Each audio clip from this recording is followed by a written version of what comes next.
சிறகடிக்க ஆசை சீரியல்ல இனிய எபிசோட்ல நம்ம முத்துவும் மீனாவும் கீழே பேசினா தான் பாட்டி பார்த்துட்டு சண்டை போடுறாங்க அப்படின்னு மொட்டை மாடியில் வந்து ரொமான்ஸ் பண்ணிக்கிட்டு இருந்தா அங்கேயும் பாட்டி தேடி வந்து இவங்கள பிடிச்சிடுறாங்க. இந்த முறை நம்ம முத்துவும் மீனாவும் பக்கத்து பக்கத்தில் ஒன்றா கட்டி பிடிச்சிக்கிட்டு இருக்கிறத பார்த்ததுனால பாட்டிக்கு பயங்கரமாக கோவம் வருது. இப்படியே உங்களை சும்மா விடக்கூடாது அப்படின்னு முத்து காதை பிடிச்சி தர தரன்னு கீழே இழுத்துக்கிட்டு போயிட்டு எல்லாரையும் கூப்பிட்டு வச்சு பாட்டி கம்ப்ளைண்ட் பண்ணிக்கிட்டு இருக்கிறாங்க. இந்த முத்துவும் மீனாவும் மொட்டை மாடியில் என்ன செஞ்சாங்க தெரியுமா? ஒருத்தர் கையை பிடிச்சி ஒருத்தரை பிடிச்சிக்கிட்டு என்னென்னலாம் பண்ணுறாங்க. இதெல்லாம் இப்படியே விடக்கூடாது, ஒழுங்க மரியாதையாக உன் ஃப்ரெண்டை கூப்பிடு, இப்போவே இதெல்லாம் பேசி முடிக்கணும் அப்படிங்கிற மாதிரி பாட்டி சொல்லிக்கிட்டு இருக்கிறாங்க. இவங்களுக்கு மட்டும் இல்லை, இந்த ரவிக்கும் ஸ்ருதிக்கு கூட இதெல்லாம் பண்ணணும், இவங்க ரெண்டு பேரும் காதலிக்கிறாங்க அப்படின்னு நான் எப்பயே கண்டுபிடிச்சிட்டேன் அப்படின்னு பாட்டி வந்து பார்த்தீங்கன்னா இவங்களுக்கும் பேசி முடிக்கணும் அப்படிங்கிற மாதிரி சொல்லிக்கிட்டு இருக்கிறாங்க. உடனே அண்ணாமலை இருந்துக்கிட்டு மனோஜுக்கு கல்யாணம் முடிக்கிறதுக்கு முன்னாடி எப்படிம்மா அப்படின்னு உடனே நம்ம மனோஜ் இருந்துக்கிட்டு எனக்கெல்லாம் இப்போ கல்யாணம் வேணாம், நான்லாம் பெருசாக சாதிக்கணும் அப்படிங்கிற மாதிரி புல்டா விட்டுக்கிட்டு இருக்கிறாப்புல நம்ம மனோஜ்.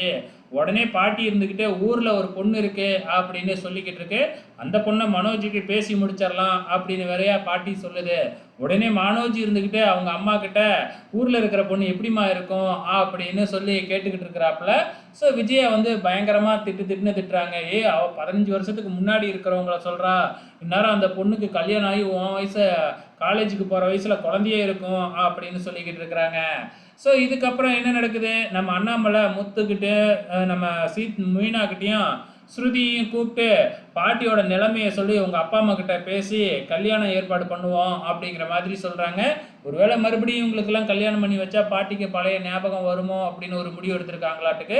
ஸோ இதுக்கப்புறம் என்ன நடக்குது அப்படின்னு பார்த்தீங்கன்னா, நம்ம முத்துவும் மீனாவும் அவங்க அம்மா வீட்டுக்கு போகிறாங்க. மீனாவோட அம்மா வீட்டுக்கு போய் இதெல்லாம் சொல்லுவோம் அப்படின்னு போனால் அங்கே சத்யா உட்காந்துருக்கிறாப்புல. சத்யா கார் எடுத்துக்கிட்டு வந்திருக்கிறாப்புல. அது மட்டும் இல்லை, கையில் நகை கழுத்துல நகை போட்டுக்கிட்டு சும்மா அப்படியே பந்தா பண்ணிக்கிட்டு இருக்கிறாப்புல. அதுக்கப்புறம் சத்யா தன்னோட நிலைமை என்ன, என்னாலலாம் அடிக்கடி இங்கே வர முடியாது, ஏன்னா வேலை அதிகமாக இருக்குது, நான் எப்பயாச்சும் வந்து பார்த்துட்டு போகிறேன் அப்படின்னு சொல்லிட்டு அங்கேருந்து கிளம்பிடுறாப்புல. நம்ம முத்து அவன் சந்தோஷமாக இருந்தால் போதும், மற்றபடிலாம் எதுவும் நினைக்க வேணாம் அப்படின்னு சொல்லிடுறாப்புல. இருந்தாலும் மீனாவுக்கு அவங்க அம்மாவுக்கெல்லாம் கொஞ்சம் கஷ்டமாக தான் இருக்குது, சத்யா இப்படி அங்கே போய் பொண்ணு வீட்டில் இருக்கானே அப்படின்னு சொல்லிட்டு. இதுக்கப்புறம் என்ன நடக்க போகுது அப்படிங்கிறத பொறுத்திருந்து பார்க்கலாம்.